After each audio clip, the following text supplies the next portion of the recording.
അസ്സലാമു അലൈക്കും വറഹ്മത്തുള്ളാഹി. അൽഹംദുലില്ലാഹ് വസ്സലാത്തു വസ്സലാമു അലാ റസൂലില്ലാഹ് വഅലാ ആലിഹി വസ്വഹ്ബിഹി അജ്മഈൻ. അമ്മാ ബഅദ്. വേദിയിലുള്ള സമാദരണീയനായ അധ്യക്ഷൻ, വിസ്ഡം ഇസ്ലാമിക് ഓർഗനൈസേഷൻ്റെ സംസ്ഥാന പ്രസിഡന്റ് PN അബ്ദുൽ ലത്തീഫ് മദനി, ഇവിടെ ആശംസകൾ നേർന്നുകൊണ്ട് സംസാരിച്ച ബഹുമാന്യരെ, സദസ്സിലുള്ള രക്ഷിതാക്കളെ, സഹോദരി സഹോദരങ്ങളെ, ഓൺലൈനിലൂടെ ഈ പ്രോഗ്രാം വീക്ഷിച്ചു കൊണ്ടിരിക്കുന്ന സഹൃദയരെ, ഈ സന്തോഷത്തിൽ പങ്കാളിയാവുക എന്നത് മാത്രമാണ് ഞങ്ങളൊക്കെ ഇവിടെ എത്തിയതിൻ്റെ ഉദ്ദേശം. നമ്മളെല്ലാവരും അങ്ങനെ തന്നെയാണ്. പള്ളി ഉദ്ഘാടനം എന്ന് പറയുമ്പോൾ നമ്മളൊരു വീട് ഹൗസ് വാമിങ് നടത്തുന്ന സമയത്തും നമുക്ക് വല്ലാത്ത സന്തോഷം ഉണ്ടാവും. അത് നമ്മുടെ മാത്രം വീടാവുമ്പോൾ ഉണ്ടാകുന്ന സന്തോഷം എത്രയാണ്. എന്നാൽ ഈ പള്ളി എന്ന് പറയുന്നത് നമ്മുടെ എല്ലാവർക്കും ഉള്ളതാണ്. അള്ളാഹുവിൻ്റെ ഭവനമായ ഈ പള്ളി നമുക്ക് എല്ലാവർക്കും ഒരുമിച്ച് കൂടാനുള്ളതാണ്. അപ്പോൾ അങ്ങനെയുള്ളൊരു പള്ളി ഉദ്ഘാടനം ചെയ്യുമ്പോൾ എത്രമേൽ സന്തോഷം നമുക്കുണ്ടാകും. ആ സന്തോഷത്തിൽ പങ്കാളിയാവുക എന്നൊരൊറ്റ ഉദ്ദേശം മാത്രമാണ് ഈ ഒരു സന്ദർഭത്തിലൂടെ എത്തിച്ചേരാനുള്ള കാരണം. ഇൻഷാ അല്ലാഹ് പ്രസംഗങ്ങളൊക്കെ വഴിയെ ഇനി നമ്മുടെ താജുദ്ദീൻ സ്വലാഹിയും ഒക്കെ ഇവിടെ പ്രസംഗിക്കാനുണ്ട്. അതുകൊണ്ട് ഞാൻ അങ്ങനെയുള്ള ഒരു കാര്യത്തിലേക്ക് വല്ലാതെ പ്രവേശിക്കുന്നില്ല. ഇതിന് എല്ലാവരും പറഞ്ഞതുപോലെ ഏതൊരു സംഗതിക്കും ഒരു തുടക്കം ഉണ്ടാവും, തുടക്കക്കാരുണ്ടാവും, തുടക്കത്തിലുള്ള ചിന്തയുണ്ടാവും. അങ്ങനെ ഈ പള്ളി ഇവിടെ യാഥാർത്ഥ്യമാകാൻ വേണ്ടി ചിന്തിച്ച, അതിനാഗ്രഹിച്ച ആ നല്ല മനസ്സുകൾക്ക് അള്ളാഹു തക്കതായ പ്രതിഫലം നൽകുമാറാകട്ടെ എന്ന് പ്രത്യേകമായി പ്രാർത്ഥിക്കുകയാണ്.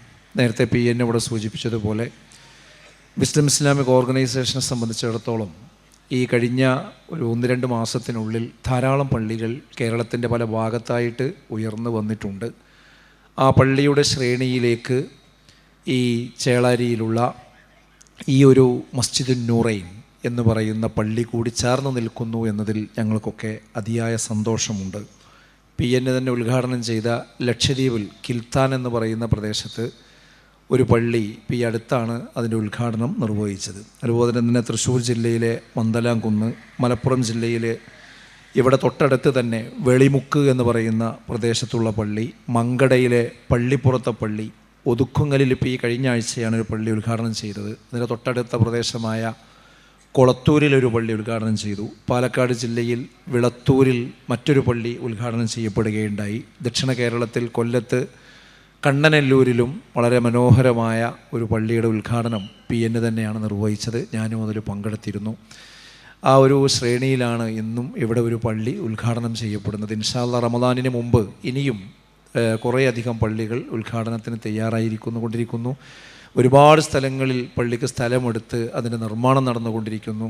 അള്ളാഹു എല്ലാം സമയബന്ധിതമായി പൂർത്തീകരിക്കാനുള്ള തൗഫീക്ക് നമ്മുടെ പ്രവർത്തകർക്ക് നൽകുമാറാകട്ടെ എന്ന് ഞാൻ പ്രത്യേകം പ്രാർത്ഥിക്കുകയാണ്. ഈ പള്ളിയുടെ കാര്യത്തിൽ ഒരു പ്രത്യേക മാതൃകയുണ്ട് എന്നാണ് എനിക്ക് ഈ സദസ്സിനെ ഓർമ്മിപ്പിക്കാനുള്ളത്. ആ മാതൃക നമ്മൾ സ്വീകരിക്കണം. സാധാരണ ഒരു പള്ളി എന്ന് പറയുമ്പോൾ പൊതുവെ നമ്മുടെ നാട്ടിലുള്ള ഒരു ചിന്ത എന്താണെന്ന് ചോദിച്ചാൽ, ഒരു 10 സെൻറ്റ് സ്ഥലം നല്ല കണ്ണായ സ്ഥലത്തുണ്ട്, പള്ളി വേണം, പള്ളിയുടെ അനിവാര്യത എല്ലാവരും പറയും. എന്നിട്ട് പറയുന്നത് ഇപ്പോൾ ആ ഭാഗത്തൊക്കെ സെൻറ്റിന് ഇത്ര ലക്ഷം. അപ്പോൾ 10 സെൻറ്റ് എന്ന് പറഞ്ഞാൽ ഏകദേശം ഒരു 1.5 കോടി രൂപ വരും. അപ്പോൾ അതിനുള്ള കാശ് കണ്ടെത്തണം. പിന്നെ മാത്രമല്ല, അവിടെ ഒരു പള്ളി പണിതുയർത്തുക എന്ന് പറഞ്ഞാൽ ഈ കാലഘട്ടത്തിൽ നമുക്ക് ഒറ്റയ്ക്ക് സാധ്യമാകുന്ന കാര്യമല്ല. അപ്പോൾ അതിന് ഇത്ര തുക അതിനും വരും. അപ്പോൾ ഏകദേശം വലിയൊരു ബഡ്ജറ്റ് വരും. എന്താ ചെയ്യുക നിങ്ങൾക്കറിയില്ല, എന്നാൽ പള്ളി അത്യാവശ്യമാണ്. ഇങ്ങനെയാണ് നമ്മൾ സാധാരണ പറയാറുള്ളത്. എന്നാൽ നമ്മുടെ നാടുകളിൽ പല ആളുകളും മനസ്സ് വെച്ചാൽ പള്ളിക്ക് സ്ഥലവും കണ്ടെത്താൻ പറ്റും, പള്ളി ഉണ്ടാക്കാൻ കഴിയും. അതിന് പറ്റുന്ന ധാരാളം ആളുകൾ നമ്മുടെ നാട്ടിലുണ്ട്. പക്ഷേ എല്ലാ വിളക്കും കാലിന് ചുവട്ടിലും ഇരുട്ടാണ് എന്ന് പറഞ്ഞതുപോലെ സ്വന്തത്തിലേക്ക് പലപ്പോഴും ആളുകൾ നോക്കാറില്ല. എന്നാൽ അൽഹംദുലില്ലാഹ് ഈ വിസ്ഡം ഇസ്ലാമിക് ഓർഗനൈസേഷൻ്റെ പ്രവർത്തകന്മാർ അവരവരെ കൊണ്ട് ചെയ്യാൻ കഴിയുന്നത് എന്ത് എന്നാണ് ആദ്യം ചിന്തിക്കാറുള്ളത്. നമ്മൾ അങ്ങനെയാണ് അതിൻ്റെ നയം പറഞ്ഞു കൊടുത്തിരിക്കുന്നത്. ഒരു പ്രദേശത്ത് പള്ളി ഉണ്ടാക്കണമെങ്കിൽ ആദ്യം റെസിറ്റ് ബുക്ക് അടിച്ച് വേറുള്ള ആളുകളെ സമീപിക്കുക എന്നതല്ല, മറിച്ച് അതിൽ ആ പ്രദേശത്തുകാർക്ക് എന്ത് ചെയ്യാൻ കഴിയും, അത് അവരെ കൊണ്ട് ചെയ്യിപ്പിച്ച് അത് എത്രമേൽ അവർക്ക് എടുക്കാൻ പറ്റുമോ അത്രയും എടുത്ത് എന്നിട്ട് എത്താത്തിടത്തേക്കാണ് തൊട്ടടുത്ത പ്രദേശങ്ങളിൽ പോയി അതിന് സഹായം ചോദിക്കേണ്ടത് എന്ന ഒരു നയമാണ് നമ്മൾ നമ്മുടെ പ്രവർത്തകരോട് പറയാറുള്ളത്. അൽഹംദുലില്ലാ മിക്കവാറും പള്ളികളിലൊക്കെ അങ്ങനെ അവരവരുടെ ഒരു വിയർപ്പ് നമ്മൾ ഉറപ്പുവരുത്താറുണ്ട്. അങ്ങനെ സ്വന്തം വിയർപ്പുള്ള പള്ളികളിൽ മാത്രമേ ആ പള്ളികൾക്ക് മാത്രമേ ജീവൻ ഉണ്ടാവുകയുള്ളൂ. അല്ലാതെ ആരെങ്കിലും ഒരു സ്ഥലം തന്നു, വേറെ കുറേ ആളുകൾ കൂടിയിട്ട് അതിലൊരു പള്ളി ഉണ്ടാക്കി തന്നു, പിന്നെ ആ പള്ളി കൊണ്ടെടുക്കുക എന്നുള്ളതിൽ വലിയൊരാവേശമൊന്നും പല ആളുകൾക്കും ഉണ്ടാവാറില്ല. അങ്ങനെ വേണ്ടതുപോലെ സജീവമല്ലാതെ പോകുന്ന ചില പള്ളികളിലെങ്കിലും നമ്മളൊക്കെ ചിലപ്പോൾ കാണാറുണ്ട്. എന്നാൽ അതിൽ നിന്ന് വ്യത്യസ്തമായി ഈ പള്ളി നേരത്തെ ഇവിടെ എല്ലാവരും സൂചിപ്പിച്ചതുപോലെ നമ്മുടെ ഷാഹുൽക്കയും അദ്ദേഹത്തിൻ്റെ കുടുംബവും മുൻകൈ എടുത്തുകൊണ്ട് ഇതിൻ്റെ സ്ഥലവും ഈ പള്ളിയും ഉണ്ടാക്കാൻ തീരുമാനിച്ചു എന്നത് ഒരു ചെറിയ കാര്യമല്ല. അതാണ് ഞാൻ പറഞ്ഞത്, അതൊരു മാതൃകയാണ്. നമ്മൾ അങ്ങനെ ചിന്തിക്കാൻ ഇപ്പോൾ ഈ സദസ്സിലുള്ള പല ആളുകൾക്കും അവരുടെ പ്രദേശത്ത് വേണമെങ്കിൽ പള്ളി അത്യാവശ്യമുള്ളൊരു സ്ഥലമാണെങ്കിൽ ഒന്ന് മനസ്സ് വെച്ചാൽ അത് കഴിയും. ഇൻവെസ്റ്റ്മെൻറ്റ് എന്ന വാക്ക് ഇന്ന് സുപരിചിതമാണ്. ആ വാക്ക് കേൾക്കുമ്പോൾ നമ്മളെ മനസ്സിൽ ഓർമ്മ വരുന്നത് എന്താ? എന്തെങ്കിലും ഒരു ബിസിനസ്സിൽ ഇൻവെസ്റ്റ് ചെയ്യുന്നതിനെ കുറിച്ചാണ്. ബിസിനസ്സിൽ ഇൻവെസ്റ്റ് ചെയ്യുന്ന ആളുകൾ ഇപ്പോൾ ഒരു പകുതിയിലധികം ആളുകളും വഞ്ചിക്കപ്പെട്ടുകൊണ്ടിരിക്കുകയാണ്. ലക്ഷങ്ങൾ അതിനു വേണ്ടി, കോടികൾ അതിനു വേണ്ടി ഇറക്കിയിട്ട് അവസാനം പിന്നെ ആ ആളെ അന്വേഷിച്ചിട്ട് കാണാനില്ല, അയാളെ ഫോൺ നമ്പറിൽ ആ ഫോൺ റിങ് ചെയ്യണില്ല എന്ന് പറയുന്ന എത്രയെത്ര സംഭവങ്ങൾക്കാണ് നമ്മൾ സാക്ഷികളായിക്കൊണ്ടിരിക്കുന്നത്. അതായത് ലക്ഷങ്ങളും കോടികളും ഇറക്കുമ്പോൾ അത് തിരിച്ചു കിട്ടുമെന്ന് ഉറപ്പ് പറയാൻ കഴിയാത്ത ഒരു സാമൂഹ്യ സാഹചര്യത്തിലൂടെയാണ് നമ്മൾ കടന്നു പോകുന്നത്. എന്നാൽ ഞാനിതവിടെ പറയുന്നത്, ഇങ്ങനെയുള്ള ഒരു ഇൻവെസ്റ്റ്മെൻറ്റ് ഇതൊരിക്കലും തന്നെ പൊളിഞ്ഞു പോകുന്ന ഇൻവെസ്റ്റ്മെൻ്റ് അല്ല. ലൻ തബൂർ എന്നാണ് പറഞ്ഞത്. ഒരിക്കലും നഷ്ടപ്പെടുന്ന കച്ചവടമല്ല. ഇത് നമുക്ക് ലാഭം കിട്ടുന്ന കച്ചവടമാണ്, ലാഭം കിട്ടുന്ന ഇൻവെസ്റ്റ്മെൻ്റാണ്. നമ്മൾ എത്രമേൽ അധ്വാനിച്ചാലും എത്രമേൽ സമ്പത്ത് നമ്മൾ വാരിക്കൂട്ടിയാലും അതെല്ലാം തന്നെ ഇവിടെ നമ്മൾ മരിക്കുന്നതോടുകൂടി അതെല്ലാം നമ്മൾ അനന്തരാവകാശികൾക്ക് കൊടുത്ത് നമ്മൾ പോകണം. ആ അനന്തരാവകാശികൾ നല്ല രീതിയിൽ അത് കൈകാര്യം ചെയ്താൽ അത് നല്ല രീതിയിലേക്ക് പോകും. അതല്ല എങ്കിലോ എൻ്റെ പിതാവ് ഇതെങ്ങനെ ഉണ്ടാക്കിയതാണ് എന്ന് അറിയാത്ത മക്കൾ ആ പണം കൈകാര്യം ചെയ്യുമ്പോൾ അതിന് യാതൊരു വിലയും നിലയും അവർ കൽപ്പിക്കാറില്ല. പിന്നെ എന്താണ് നമുക്ക് നേടിയത്? റസൂലുള്ളാഹി സ്വല്ലല്ലാഹു അലൈഹി വസല്ലമ ഒരിക്കൽ സ്വഹാബത്തിൻ്റെ മുമ്പിൽ വന്നുകൊണ്ട് ചോദിച്ചു, നിങ്ങൾക്ക് നിങ്ങളുടെ സ്വത്തിനോടാണോ ഇഷ്ടം അതോ നിങ്ങളുടെ അനന്തരാവകാശിയുടെ സ്വത്തിനോടാണോ ഇഷ്ടമെന്ന് ചോദിച്ചു. അപ്പോൾ എല്ലാവരും ഒറ്റ ശ്വാസത്തിൽ പറഞ്ഞു, എന്താണ് പ്രവാചകരെ അതിൽ സംശയം? ഞങ്ങൾക്ക് ഞങ്ങളുടെ സ്വത്തിനോടാണ് ഇഷ്ടമെന്ന് പറഞ്ഞു. എന്നാൽ പ്രവാചകൻ സല്ലല്ലാഹു അലൈഹി വസല്ലമ പറഞ്ഞു, നിങ്ങളുടെ സ്വത്ത് ഏതാണെന്ന് ഞാൻ പറയട്ടെ എന്ന് ചോദിച്ചു. ഏതാണ്? റസൂലുള്ളാഹി എന്താണ് മറുപടി പറഞ്ഞത്? ഫഇന്നമാ ലഹു മാ ഖദ്ദമ, നിങ്ങളുടെ സ്വത്തിൽ നിന്ന് നിങ്ങൾ മുൻകൂട്ടി മരിക്കുന്നതിന് മുമ്പ് നിങ്ങൾ ചെലവഴിച്ചത് എന്താണോ അതാണ് നിങ്ങളുടെ സ്വത്ത് എന്നാണ്. വമാലു വാരിസിഹി മാ അഖറ, എന്നാൽ നിങ്ങൾ അനന്തരാവകാശികൾക്ക് എടുത്തു വെച്ചതുണ്ടല്ലോ, നിങ്ങൾ കൊടുക്കാതെ എടുത്തു വെച്ചതുണ്ടല്ലോ, അതാണ് നിങ്ങളുടെ അനന്തരാവകാശിയുടെ സ്വത്ത് എന്നാണ്. ഞാൻ പറയുന്നത്, പലപ്പോഴും നമ്മുടെ നാട്ടിലുള്ള മനുഷ്യന്മാരുടെ ഒരു മനസ്സിൻ്റെ മാനസികാവസ്ഥ എന്താണ്? സ്വന്തം സ്വത്ത് എന്ന് പറഞ്ഞാൽ എന്താ? കൊടുത്തത് പോയി എന്നാണ് ചില ആൾക്കാർ പറയുന്നത്. ഞാൻ ഈ സദസ്സിലിരിക്കുന്നവരെ പറ്റിയല്ല പറയുന്നത്. ചില സന്ദർഭത്തിലൊക്കെ ചില സ്ഥലത്ത് പള്ളിക്കൊക്കെ കലക്ഷൻ ആളുകൾ വന്നാൽ അവരുടെ വണ്ടിയിലൊക്കെ വന്ന് കുറേ വീടുകളിൽ ഇങ്ങനെ കയറും. എന്നിട്ട് ആ വീടുകളിലൊക്കെ പോയി കലക്ഷനൊക്കെ നടത്തി പോയാൽ ആ വീടുത്തെ ആളുകളൊക്കെ വൈകുന്നേരം അവിടെ കൂടുന്നൊരു ചായമക്കാനിയൊക്കെ കടയൊക്കെ ഉണ്ടാവും, അവിടെയൊക്കെ അങ്ങനെ ഒരുമിച്ച് കൂടും. എന്നിട്ടിങ്ങനെ പരസ്പരം പറയും, ഇന്നൊരു പള്ളിൻ്റെ കലക്ഷൻ്റെ ആളുകൾ വന്നിരുന്നല്ലോ, നിൻ്റെ വീട്ടിൽ വന്നു ചോദിക്കും. ആ എൻ്റെ അടുത്ത് വന്നു പറയും. എന്നിട്ടോ എൻ്റെ 1000 പോയി കയറി. അതായത് കൊടുത്തത് പോയി എന്നാ ധാരണ. എല്ലാവരും അങ്ങനെയെന്നല്ല ഞാൻ പറയുന്നത്, പക്ഷെ അങ്ങനെ അപൂർവ ആൾക്കാർ ഇപ്പോഴും ഉണ്ട്. കൊടുത്തതെന്തോ നഷ്ടപ്പെട്ടു എന്നൊരു ധാരണ. എന്നാൽ ഉറപ്പിച്ചോളൂ, കൊടുത്തതാണ് കിട്ടിയത് എന്നാ പറഞ്ഞത്.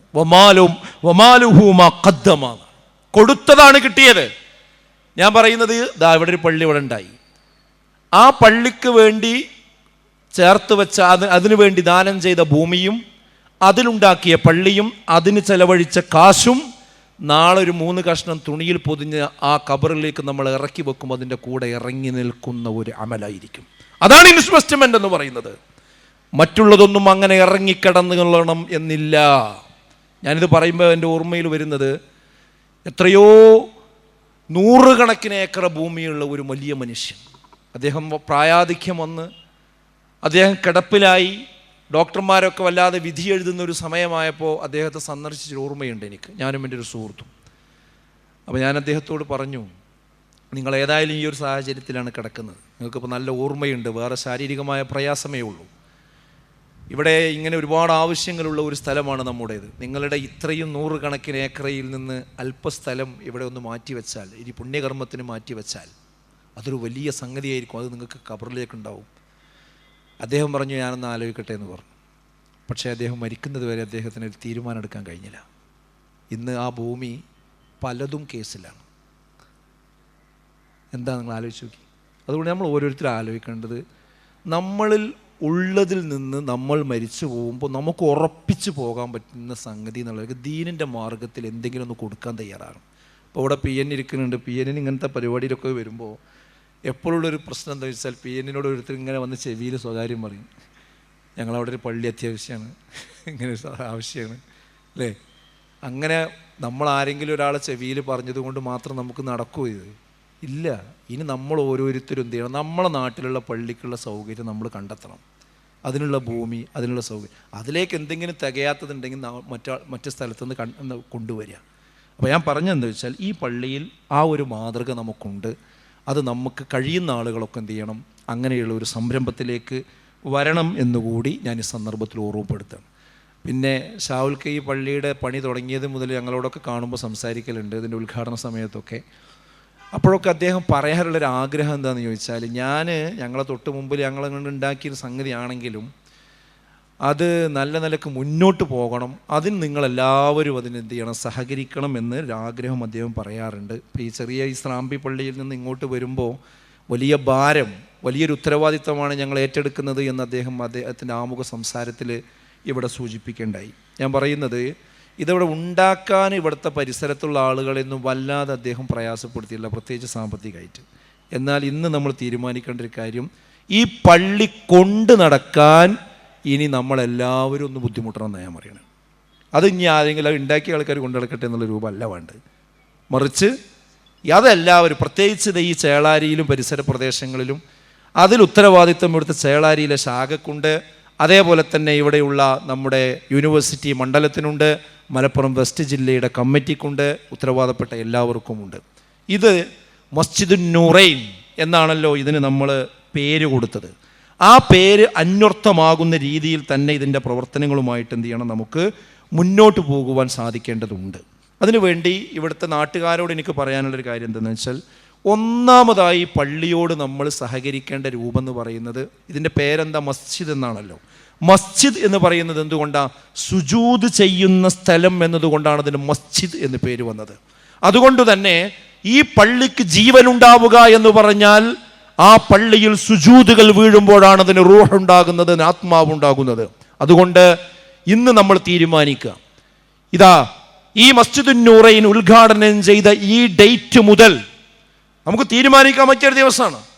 ഞാൻ എൻ്റെ വീട്ടിലുണ്ടോ, ഞാൻ നമസ്കരിക്കാൻ ഈ പള്ളിയിൽ എത്തിയിട്ടുണ്ടായിരിക്കുമെന്ന് തീരുമാനിക്കാൻ ഹയ്യാലസ് സ്വലാത്ത് ഹയ്യാലൽ ഫലാഹ് എന്ന് ഈ മിനാരത്തിൽ നിന്ന് ബാങ്ക് കൊടുക്കുമ്പോൾ അതേതൊക്കെ കർണപുടങ്ങളിലേക്ക് അലക്കാറുണ്ടോ, ആ വീടുകളിൽ നിന്നെല്ലാം ആളുകൾ ഇവിടെ വന്ന് നമസ്കരിക്കും എന്നുറപ്പിക്കുവാൻ, തീരുമാനമെടുക്കുവാൻ കഴിയുന്ന ഒരു വേദി കൂടിയാണ് ഈ പള്ളിയുടെ ഉദ്ഘാടന വേദി എന്നാണ് ഞാൻ സൂചിപ്പിക്കുന്നത്. എനിക്കത് പറയുമ്പോൾ എപ്പോഴും ഓർമ്മ വരാറുള്ളത്, ഞാൻ മുമ്പ് ഖുത്ബ പറഞ്ഞിരുന്ന ഒരു പള്ളി, ആ പള്ളിയിലെ ഒരു പ്രായമുള്ള ഒരു കാരണവർ, അദ്ദേഹത്തിൻ്റെ കാല് പൊട്ടി കുറച്ച് ദിവസം അദ്ദേഹം മുടങ്ങി. അപ്പോൾ എന്നോട് ആളുകൾ പറഞ്ഞു, അദ്ദേഹം കിടപ്പിലാണ്, കുറച്ച് വേറെ അവശതകളുണ്ട്, അപ്പോൾ ഒന്ന് പോയി കാണുന്നത് നന്നാവുമെന്ന് പറഞ്ഞു. അപ്പോൾ ഞാൻ അദ്ദേഹത്തെ നമ്മളെ പ്രവർത്തകരെ കൂടെ പോയി കണ്ടു, വിസിറ്റ് ചെയ്തു. അപ്പോൾ അദ്ദേഹം കൈ പിടിച്ചിട്ട് വല്ലാത്ത കരച്ചിൽ. അപ്പം എന്താ അങ്ങനെ കരയണമെന്ന് എനിക്ക് മനസ്സിലായില്ല. അപ്പോൾ ഞാൻ പറഞ്ഞു, അത്ര വേദന ഉണ്ടോ, പ്രയാസം ഉണ്ടോ എന്ന് ചോദിച്ചു. ഒരു വേദനയില്ല, വേദനയും പ്രയാസമൊന്നുമല്ല. എനിക്കുള്ള വേദന എന്താണെന്ന് ചോദിച്ചാൽ, ഏതോ ഒരു ഡേറ്റ് മൂപ്പര് പറഞ്ഞു, ഞാൻ ആ ഡേറ്റ് മുതൽ നമ്മളെ മിമ്പറുമെന്ന് സുബൈ ജമാഅത്തിൻ്റെ പ്രാധാന്യം ഞാൻ അന്ന് കേട്ടത് മുതൽ ഇന്ന് വരെ ശറഈയായ ഒരു കാരണം ഇല്ലാതെ ഞാൻ എന്ത് ചെയ്തിട്ടില്ല, ഈ ജമാഅത്ത് നിസ്കാരം ഞാൻ മുടക്കിയിട്ടില്ല. ഞാൻ പള്ളിയിൽ പോയിട്ട് നിസ്കരിച്ചിട്ടുള്ളൂ. ഇപ്പോൾ ഇത് മുടങ്ങിയ ശേഷം ശരിക്കും ഇക്കാമത്ത് ഇങ്ങോട്ട് കേൾക്കും എൻ്റെ വീട്ടിലേക്ക്. അവിടെ ഇക്കാമത്ത് കൊടുക്കുമ്പോൾ എൻ്റെ ഹൃദയം എങ്ങനെ പെടക്കാൻ തുടങ്ങും, ഇവിടുന്ന് എനിക്ക് നടക്കാൻ വയ്യല്ലോ, ആ ഒരു വിഷമാണ് എനിക്കുള്ളത്. അപ്പം നിങ്ങളെ കണ്ടപ്പോൾ ഒരു ഓർമ്മയപ്പം കണ്ണെന്ന് വെള്ളം വന്നു പോയതാണെന്ന് പറഞ്ഞു. സഹോദരങ്ങൾ എന്തായി പറയണത് അറിയാം? അത് അദ്ദേഹത്തിൻ്റെ ഒരു തീരുമാനമെടുത്തതിന് ശേഷം അദ്ദേഹം ഒന്ന് മുടങ്ങുമ്പോൾ ഉണ്ടാകുന്ന ഒരു പ്രയാസം. ഞാൻ അദ്ദേഹത്തോട് പറഞ്ഞു, നിങ്ങൾ ഇത്രയും ദിവസം ഇവിടെ ജമാഅത്തായി നിസ്കരിച്ചിട്ടുണ്ടെങ്കിൽ ഇനി നിങ്ങളുടേതല്ലാത്ത കാരണം കൊണ്ടാണ് ഇപ്പം നിങ്ങൾ മുടങ്ങിയിട്ടുള്ളത്. പക്ഷേ അതിൻ്റെ കൂലി എന്ത് ചെയ്യും? പഠിച്ചോ നിങ്ങൾക്ക് തരുന്നതാണ്. ഇവിടെ ഈ ഇരിക്കുന്ന ആളുകൾ ഈ പള്ളിയുടെ പരിസരത്തുള്ളവർ ഇവിടെ വന്ന് നിസ്കരിക്കണം. അത് ഇനിയൊരു കോംപ്രമൈസും പാടില്ല. അല്ലെങ്കിൽ ഇത് നാളെ പരലോകത്ത് നമുക്ക് നേരെ വിരൽ ചൂണ്ടും എന്നൊരു ഓർമ്മ നമുക്കുണ്ടാകേണ്ടതുണ്ട്. അതുപോലെ തന്നെ ഇവിടെ വന്ന മറ്റു പള്ളികളിൽ നിന്ന് വന്ന ആൾക്കാരുണ്ടാവും. അവരും തീരുമാനിക്കുക നമുക്ക് നമ്മുടെ പള്ളിയിൽ സുബൈക്ക് ജമാഅത്തിന് ഇന്ന് എത്താൻ പറ്റിയിട്ടുണ്ടോ. നമ്മൾ അങ്ങനെ ചിന്തിക്കണം ഇങ്ങനത്തെ വേദിയിലിരുന്നു കൊണ്ട്. പള്ളി പിന്നെ പരിപാടിക്കും കാര്യങ്ങൾക്കൊക്കെ വന്നൊരു ആഘോഷത്തിൽ പങ്കെടുത്ത് തിരിച്ചു പോകുക എന്നുള്ളതല്ല. നമ്മളെ ഒന്ന് വിലയിരുത്തുവാൻ ഇത്തരം സന്ദർഭങ്ങൾ വളരെ പ്രധാനമാണ്. അപ്പോൾ ഞാൻ പറയുന്നത്, നമ്മൾ ഈ ജമാഅത്ത് നമസ്കാരത്തിന് വളരെ പ്രാധാന്യമുണ്ട്. അതാണ് പള്ളിയിൽ നടക്കേണ്ട ഏറ്റവും പ്രധാനപ്പെട്ട ഒരു കാര്യം. അതുപോലെ തന്നെ ജുമുഅ എന്ന് പറഞ്ഞാൽ അത് അവസാന രണ്ടാം ഖുതുബ കഴിയുമ്പോൾ കാലിങ്ങനെ വരുതി കയറി വരേണ്ട ഒരു സ്ഥലമല്ല. അങ്ങനെയുണ്ട് ചില ആളുകൾക്ക്. ഒരു ഉത്ബോധനം അവർക്ക് കേട്ടുകൂടാ. കേട്ടാൽ നന്നായെങ്കിലോ എന്ന് വിചാരിച്ചിട്ട്, അപ്പോൾ വെള്ളിയാഴ്ച പള്ളിയിൽ പോയിട്ടില്ലെങ്കിൽ മോശമല്ലേ എന്ന് വിചാരിച്ച് പള്ളിക്ക് വരും. എപ്പോൾ അവസാന നേരം നോക്കി വരും. വന്നു കഴിഞ്ഞാൽ ചിലപ്പോൾ ഖുതുബ അവസാനിക്കാനായിട്ടുണ്ടാവില്ല. അപ്പോൾ ഹൗളം കരയിൽ നിന്ന് കയറിന് പോരൂല. അവിടെ ഇങ്ങനെ കാലൊരച്ച് അവിടെ നിന്ന് ഇവിടെ നിന്ന്, കാരണം ഉള്ളിൽ കയറി 2 വാക്ക് കേൾക്കേണ്ടി വരുമല്ലോ. ഞാനത് പറയണത് എന്താണ്, അങ്ങനത്തെ മനുഷ്യന്മാരുണ്ട് എന്നുള്ളതുകൊണ്ടാണ്. അങ്ങനെ ആവരുത്. വെള്ളിയാഴ്ച ജുമുഅ എന്ന് പറഞ്ഞാൽ എത്ര നേരത്തെ വരാൻ കഴിയുമോ അത്ര നേരത്തെ നമ്മൾ പള്ളിയിൽ വന്ന് അവിടെ ഉണ്ടാകണം. അതിൻ്റെയൊക്കെ കൂലി ഞാൻ വിശദീകരിക്കണ്ടല്ലോ. അപ്പോൾ രണ്ടാമതായി എനിക്ക് പറയാനുള്ളത്, ഇൻഷാ അല്ലാഹ് അവിടെ ജുമുഅ തുടങ്ങും. ആ ജുമുഅക്ക് നേരത്തെ വരുന്നവരായി നമ്മൾ മാറണം. അതാണ് രണ്ടാമതായി സൂചിപ്പിക്കാനുള്ളത്. മൂന്നാമത്തത് എല്ലാവരും ഇവിടെ പറഞ്ഞു കഴിഞ്ഞു. ഇത് നിസ്കാരം കഴിഞ്ഞ് അടച്ചിടുന്നൊരു പള്ളിയാകാൻ പാടില്ല. ഇതിവിടെ ദഅ്വ പ്രവർത്തനങ്ങളുടെ ഒരു വിളക്കുമാടമായി മാറേണ്ടതുണ്ട്. ഇന്ന് നമുക്കറിയാം, ഇരുട്ട് എത്രമേൽ കട്ട പിടിക്കുന്നുവോ അവിടെ ഒരു മിന്നാമിനുങ്ങിൻ്റെ പ്രകാശത്തിന് പോലും വലിയ പ്രഭയുണ്ടായിരിക്കും. ആ ഒരു പ്രഭ ഈ മസ്ജിദുൻ നൂറൈൻ എന്ന് പറയുന്ന പള്ളിക്കുമുണ്ട്. കാരണം അത്രമേൽ ഇരുട്ട് വ്യാപിച്ച ഒരു കാലഘട്ടത്തിലൂടെയാണ് നമ്മൾ കടന്നുപോയിക്കൊണ്ടിരിക്കുന്നത്. ഇന്ന് നമ്മുടെ ദിനപത്രങ്ങൾക്ക് ദിനപത്രം എന്നല്ല പേര് വിളിക്കേണ്ടത്, കുറ്റപത്രം എന്നാണ് പേര് വിളിക്കേണ്ടത്. കാരണം ഓരോ ദിവസവും നമ്മൾ വായിക്കുന്ന വാർത്തകൾ എന്താ? രാവിലെ നമ്മൾ വായിക്കുന്നത് അന്ധവിശ്വാസത്തിന്റെ കൊടുമുടിയിൽ കയറി 3 ആളുകളെ മഴുകൊണ്ട് വെട്ടിക്കൊന്ന ഒരു കാബാലികനെ കുറിച്ചാണ് നമ്മൾ രാവിലെ വായിക്കുന്നത് എങ്കിൽ, ഉച്ചക്ക് നമ്മൾ വായിച്ചു കൊണ്ടിരിക്കുന്നത് സ്വന്തം അച്ഛനെയും അമ്മയെയും സ്വത്ത് തരാത്തതിന്റെ പേരിൽ വീടിന് തീ വെച്ച അങ്ങനെയുള്ള മക്കളെ പറ്റിയാണ് ഉച്ചക്ക് നമ്മൾ വായിച്ചു കൊണ്ടിരിക്കുന്നത്. വൈകുന്നേരമാകുമ്പോൾ നമ്മൾ കേട്ടുകൊണ്ടിരിക്കുന്നത് എന്താ? കുട്ടികൾ റാഗിങ്ങിന്റെ പേരിൽ ക്ലോസറ്റ് നക്കിപ്പിച്ച അങ്ങനെയുള്ള വിദ്യാർത്ഥികളെ സംബന്ധിച്ചുകൊണ്ടുള്ള ആരോപണങ്ങളാണ് വൈകുന്നേരം നമ്മൾ കേട്ടുകൊണ്ടിരിക്കുന്നത്. രാത്രി അർദ്ധരാത്രിയാകുമ്പോൾ നമ്മൾ കേട്ടുകൊണ്ടിരിക്കുന്നത് എന്താ? ഇതുപോലെയുള്ള ഒരുപാട് ലക്ഷക്കണക്കിന് ഹെക്ടർ ഭൂമി ഈ പള്ളികൾ നിർമ്മിക്കുന്നതിന് വേണ്ടി വഖഫ് ചെയ്ത നമ്മുടെ സാത്വികന്മാർ അവരൊക്കെ ഇളിഭ്യരായി പോകുന്ന, അവരുടെയൊക്കെ സദുദ്ദേശത്തെ ഇല്ലായ്മ ചെയ്തുകൊണ്ടിരിക്കുന്നതിന് വേണ്ടി പുതിയ നിയമങ്ങൾ, വഖഫ് ബില്ലുകൾ കൊണ്ടുവരികയും അത് പാസാക്കിക്കൊണ്ടിരിക്കുകയും ചെയ്യുന്ന, നേരത്തെ സൂചിപ്പിച്ചതുപോലെ ഇവിടെയുള്ള ഭരണകർത്താക്കൾ തന്നെ ഈ ഇന്ത്യ രാജ്യത്തിന്റെ ഭരണഘടനയ്ക്ക് എതിരായി പ്രവർത്തിക്കുന്ന വ്യക്തി നിയമത്തെ ഹനിച്ചുകൊണ്ടിരിക്കുന്ന വാർത്തകളാണ് നമ്മൾ കണ്ടുകൊണ്ടിരിക്കുന്നത്.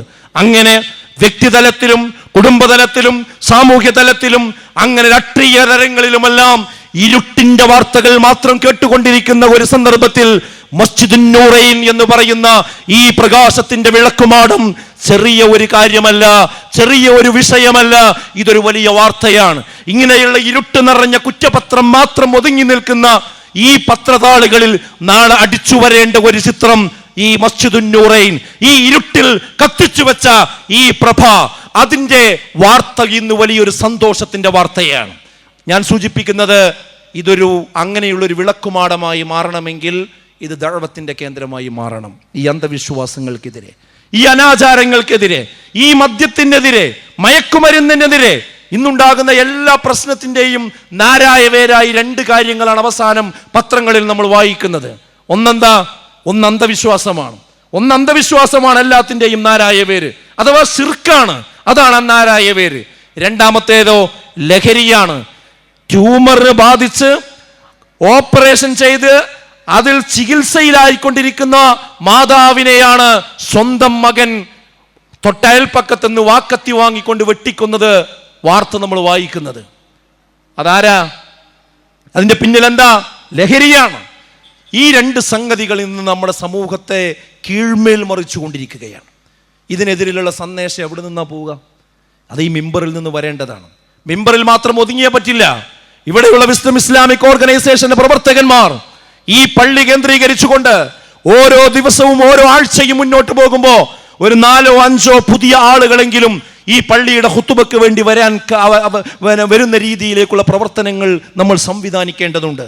മദ്യത്തിന്, ലഹരിക്ക് അടിമപ്പെട്ട ചെറുപ്പക്കാരുടെ വീട്ടിൽ പോയി സംസാരിക്കേണ്ടതുണ്ട്. എന്തിനാണ് പള്ളി എന്ന ചോദ്യത്തിന് നമുക്ക് ഉത്തരം പറയാൻ കഴിയേണ്ടതുണ്ട്. ഈ പള്ളി നമ്മളെല്ലാവരും കണ്ടു കഴിഞ്ഞതാണ്. ഈ പള്ളിയെക്കുറിച്ച് ഇന്ന് എല്ലാവരും ചർച്ച ചെയ്തിട്ടുണ്ടാവും. കാരണം നമ്മുടെ നാട്ടിലുള്ള സാധാരണക്കാരുന്ന ഒരു പള്ളിയുടെ രൂപമല്ല ഈ പള്ളിക്കുള്ളത്, അതിൻ്റെ ഓരോ സംവിധാനങ്ങൾക്കുമുള്ളത്. ഞാൻ മനസ്സിലാക്കുന്നത് ഷാവുൽക്ക് ഈ കാര്യത്തിൽ ഉണ്ടാക്കിയപ്പോൾ ഒരുപാട് ആൾക്കാർക്ക് അവാർഡും കൊടുത്തു.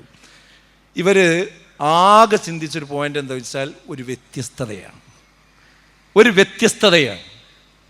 ആ വ്യത്യസ്തതയുടെ പിന്നിൽ ഇത് വരുന്ന ആളുകൾക്ക് ഉപയോഗിക്കാൻ ഒരു സൗഹൃദമായ അന്തരീക്ഷമുള്ള ഒരു പള്ളി എന്നതാണ്. അതെന്താ? ഒരുപാട് പള്ളികളിൽ ചെന്ന് കയറിയിട്ട് അതിൽ നിന്നുണ്ടാകുന്ന തിക്താനുഭവങ്ങളിൽ നിന്നാണ് മനുഷ്യന്മാരെന്ത് ഈ ദോഷങ്ങളൊന്നും ഇല്ലാത്തൊരു പള്ളി എനിക്ക് ഉണ്ടാക്കണം എന്നുള്ള ആഗ്രഹം വരിക. അങ്ങനെ ഉണ്ടായ തന്നെയായിരിക്കും ഈ പള്ളി. അപ്പോൾ അതിൻ്റെ രൂപവും അതിൻ്റെ രീതിയും കാര്യങ്ങളും അതിലൊക്കെ നിങ്ങൾക്കൊക്കെ പല ആശയ വ്യത്യാസങ്ങളുണ്ടോ, അഭിപ്രായ വ്യത്യാസങ്ങളുണ്ടോ, ഞാൻ ആ ഭാഗത്തേക്കൊന്നും പോണില്ല. പക്ഷേ ഒരു കാര്യം ഉറപ്പാണ്, വ്യത്യസ്തത എന്ന് പറഞ്ഞല്ലോ, ആ വ്യത്യസ്തത നമ്മൾ കൊണ്ടുവരേണ്ടത് എങ്ങനെയാ വെച്ചാൽ ഈ പള്ളിയിൽ നിന്ന് സാധാരണ ഒരു പള്ളി അല്ല ഇത്. നമ്മൾ പറഞ്ഞു കഴിഞ്ഞപ്പോൾ അത് അതിൻ്റെ ഭൗതിക ഘടന വെച്ചുകൊണ്ടാണ്. ഇനി നമുക്ക് പറയിപ്പിക്കാനുള്ളത് എന്താണെന്ന് ചോദിച്ചാൽ, ഇനി പറയിപ്പിക്കാനുള്ളത് ഈ മസ്ജിദുൻ നൂറൈൻ ഉദ്ഘാടനം ചെയ്ത ശേഷമാണ് അൽഹംദുലില്ലാ ഞാൻ ആ ജാറത്തിലും മക്ബറകളിലും പോക്ക് അവസാനിപ്പിച്ചത് എന്ന് പറയുന്ന കുടുംബങ്ങൾ ഇതിന്റെ പരിസരത്തുണ്ടാകണം. ആ വ്യത്യസ്തതയിലേക്ക് ഇത് വളർന്നു വരാൻ നമുക്ക് കഴിയേണ്ടതുണ്ട്. ഈ മസ്ജിദുൻ നൂറൈനിന്റെ ഉദ്ഘാടനം കഴിഞ്ഞ ശേഷം ഇവിടെയുള്ള മിമ്പറിൽ നിന്നുള്ള ഖുതുബ കേട്ടതിന് ശേഷമാണ് ഞാൻ എൻ്റെ ലഹരി ഉപയോഗം അവസാനിപ്പിച്ചത് എന്ന് പറയുന്ന ചെറുപ്പക്കാരി നാട്ടിലുണ്ടാകണം. ഈ പള്ളിയുടെ മിമ്പറിൽ നിന്നുള്ള ഖുതുബ കേട്ട ശേഷമാണ് ഞാൻ ഇന്റർനെറ്റിൽ പോൺ സൈറ്റ് കണ്ടിരുന്ന അതിനടിമയായിരുന്ന ഞാൻ അത് അവസാനിപ്പിച്ച് ഇന്നെന്റെ കണ്ണ് ഏറ്റവും നല്ല മാർഗത്തിലേക്ക് മാത്രം തിരിച്ചു വെച്ചത് എന്ന് പറയുന്ന കുട്ടികൾ, വിദ്യാർത്ഥികൾ ഇവിടെ ഉണ്ടാകണം.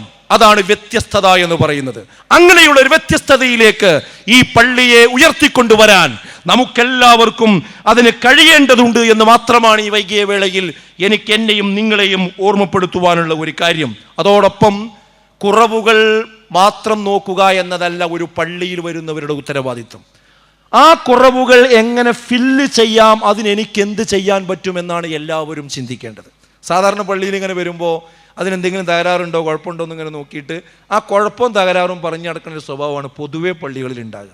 എന്തെങ്കിലും ഒരു കരടോ കുറുമ്പോ അവിടെ കണ്ടു കഴിഞ്ഞാൽ ആദ്യം കുമ്പിട്ടിട്ട് എന്ത് ചെയ്യണം, അതിനെ എടുത്ത് ഒഴിവാക്കുക. കാരണം അതിൻ്റെ പുണ്യം എത്രയെന്ന് എല്ലാവർക്കും അറിയാലോ. എന്നിട്ട് വേണമെങ്കിൽ പറയാം അതിന് നിയോഗിച്ച ഒരു ആൾ ഇവിടെ ഉണ്ടെങ്കിൽ അയാളോടൊന്ന് ശ്രദ്ധിക്കണം എന്ന് പറയാം. അതിനു വേണ്ടി അവിടെ അങ്ങനെ പോയി നിന്നിട്ട് എവിടെ ഇവിടുത്തെ മുഅദ്ദിൻ, എവിടെ ഇവിടുത്തെ ക്ലീനർ, എന്താ അവിടെ കാണുന്നത്, അല്ലേ? ആ രീതിയല്ല ഒരിക്കലും എന്ത് ചെയ്യേണ്ടത്, നമ്മൾ സ്വീകരിക്കേണ്ടത്. മറിച്ച് പള്ളിയുടെ കാര്യത്തിൽ ആ പള്ളി നമ്മുടേത്, എല്ലാവരുടേതുമാണ്.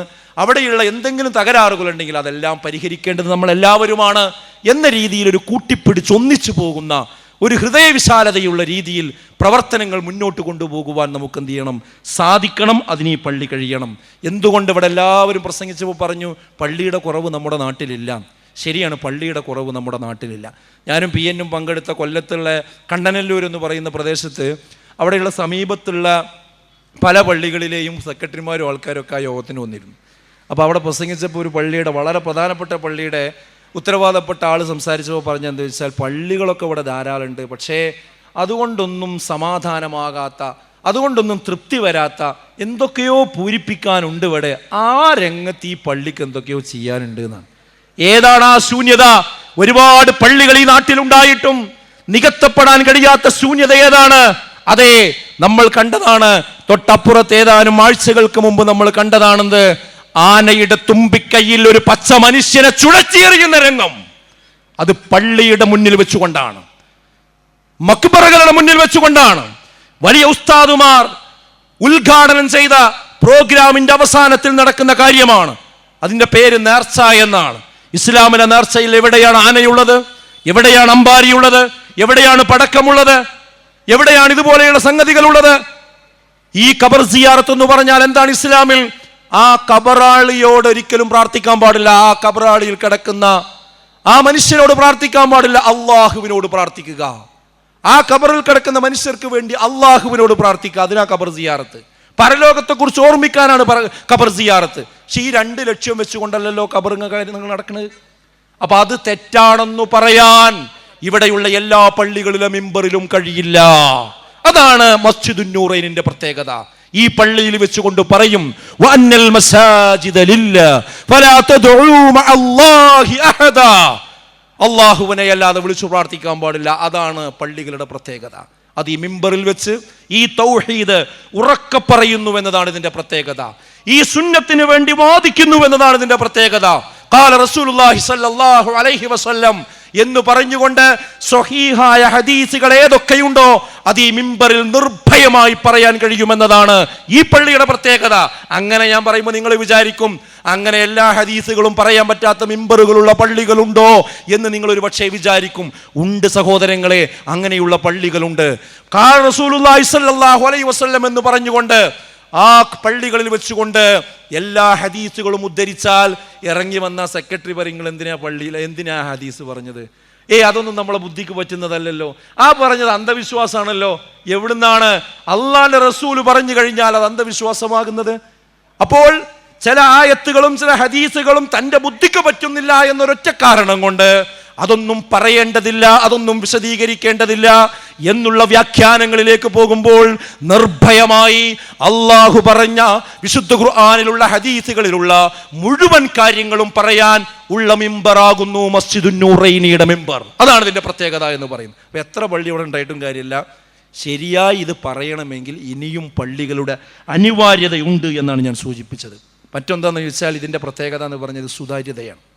ഗവൺമെൻറ് അനുവദിക്കുകയാണെങ്കിൽ ഈ പള്ളിയിലത്തെ ഹുതുബ സ്പീക്കറിലൂടെ ഈ നാട് മുഴുവൻ കേൾപ്പിക്കാൻ ഞങ്ങൾക്ക് ആഗ്രഹമുണ്ട്. പക്ഷെ അതെല്ലാവർക്കും ഒരു ശല്യമാവും എന്നുള്ളതുകൊണ്ടാണ്. അതിൻ്റെ അർത്ഥം എന്താ അറിയോ? ഈ പള്ളിയുടെ ഉള്ളിൽ പറയുന്ന ഏതൊരക്ഷരവും ഈ നാട്ടിൽ ആർക്കും കേൾക്കാൻ പറ്റുന്ന അക്ഷരമായിരിക്കും. ഈ പള്ളിയുടെ ഉള്ളിൽ പറയുന്ന ഏതൊരാശയവും ഈ നാട്ടിലെ എല്ലാ ജാതി മത വിഭാഗങ്ങൾക്കും കേൾക്കാൻ പറ്റുന്ന ആശയമായിരിക്കും. അഥവാ ഒരു രഹസ്യം ഈ സ്ഥാപനത്തിൽ പറയാനില്ല എന്നതാണ്. ഇന്ത്യയെപ്പോലെയുള്ള ഒരു ബഹുമത സമൂഹത്തിൽ എല്ലാ വിഭാഗം ആളുകൾക്കും കേൾക്കാൻ പറ്റുന്ന, അവരുടെ ജീവിതത്തിന് ദിശ നിർണയിച്ചു കൊടുക്കുന്ന കൃത്യമായ സന്ദേശങ്ങളാണ്, സമാധാനത്തിൻ്റെ വാക്കുകളാണ് ഈ പള്ളിയിൽ നിന്ന് ഉയരുക. അല്ലാതെ പള്ളിൻ്റെ ഉള്ളിൽ ഒരു രഹസ്യം പറയുന്ന പരിപാടിയില്ല. എല്ലാവർക്കും കേൾക്കാൻ പറ്റുന്നത് നമുക്ക് അത്രക്കും സുതാര്യമായ ഒരു സ്ഥാപനമാണ് മുസ്ലിം പള്ളികൾ എന്ന് പറയുന്നത്. അതുപോലെ തന്നെ ഇവിടെ മദ്രസ ഉണ്ട്. ആ മദ്രസിൻ്റെ സിലബസ് എന്ന് പറയുന്നത്, പക്ഷെ ഇതൊന്നും അറിയാത്ത ചില ആളുകൾ പറയും മദ്രസിൻ്റെ സിലബസിൽ എന്തോ വർഗീയത പഠിപ്പിക്കുകയാണ്. അങ്ങനെയൊന്നുമില്ല. ആർക്ക് വേണമെങ്കിലും അത് ലഭ്യമാണ്. ഇവിടെ പറയുന്ന ഹുതുബ നമ്മുടെ സാമൂഹ്യ മാധ്യമങ്ങളിൽ നിന്ന് നിങ്ങൾക്ക് ലഭ്യമാണ്. അതിൽ അങ്ങനെയുള്ളൊരു കുടുസായ ചിന്തയില്ല എന്ന് മാത്രമല്ല, എല്ലാവർക്കും ആവശ്യമുള്ള കാര്യങ്ങൾ മാത്രം. അതൊക്കെ ഈ പള്ളിയുടെ ഒരു പ്രത്യേകതയാണ്. ഞാൻ അവസാനിപ്പിക്കുകയാണ് സുഹൃത്തുക്കളെ. എനിക്ക് ഞാൻ ഷാവുൽഖാനോട് പറയണം എന്ന് എഴുതിയായിരുന്നു. ഞാനും പറഞ്ഞു എന്ന് വിചാരിച്ചു. ഇനി അദ്ദേഹം മറന്നാൽ നിങ്ങളാരും മറക്കണ്ടായിരിച്ചു പറയും. ഇതിപ്പോൾ ഈ നാഷണൽ ഹൈവേൻ്റെ അടുത്താണല്ലോ ഈ പള്ളി. അപ്പോൾ ഈ പള്ളിക്ക് 2 ബോർഡ് നിർബന്ധമായിട്ട് നിങ്ങൾ വെക്കണം. ഒന്ന്, ഹൈവേ നിന്നിട്ട് ഇറങ്ങുന്ന ഭാഗത്ത് ശരിക്കും എന്ത് ചെയ്യണം, ഈ പള്ളി ഇവിടെ ഒരു പള്ളി ഉണ്ട് എന്ന് മനസ്സിലാകുന്ന രീതിയിൽ ഹൈവേയിലൂടെ ആര് പോവുകയാണെങ്കിലും കാണാൻ പറ്റുന്ന, ഈ ഭാഗത്തുനിന്ന് അങ്ങോട്ട് പോകുന്ന ആളുകൾക്ക് കാണാൻ പറ്റുന്ന ബോർഡും വേണം. അവിടുന്ന് അങ്ങോട്ട് പോകുന്ന ആളുകൾക്കും എവിടെയാണോ ഇറങ്ങേണ്ടത് അവിടേക്ക് ആരോ മാർക്ക് ഇട്ടിട്ട് അവിടെ മാത്രം വെച്ചാൽ പോരാ.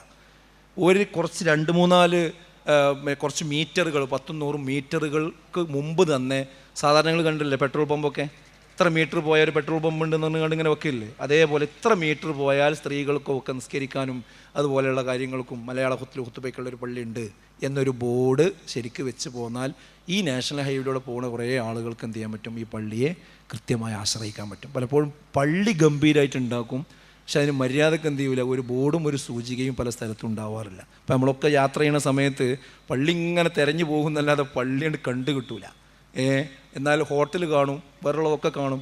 എന്താ ഈ പള്ളി ഉണ്ടാക്കി അത്ര പൈസ ഒന്നും വേണമല്ലോ ഈ ബോർഡിന് എന്ന് പറയുന്നത്. അപ്പോൾ ആ കാര്യം കൂടി എന്ത് ചെയ്യണം, ഒന്ന് ശ്രദ്ധിക്കണമെന്ന് മാത്രം ഓർമ്മപ്പെടുത്തുന്നു.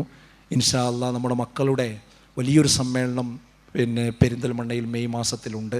ഈ പള്ളിയിൽ നിന്ന് ഒരു വലിയ വാഹനം നമ്മുടെ കുട്ടികളെയും കയറ്റി പുറപ്പെടണം എന്ന് കൂടി ഞാൻ അഭ്യർത്ഥിക്കുകയാണ്.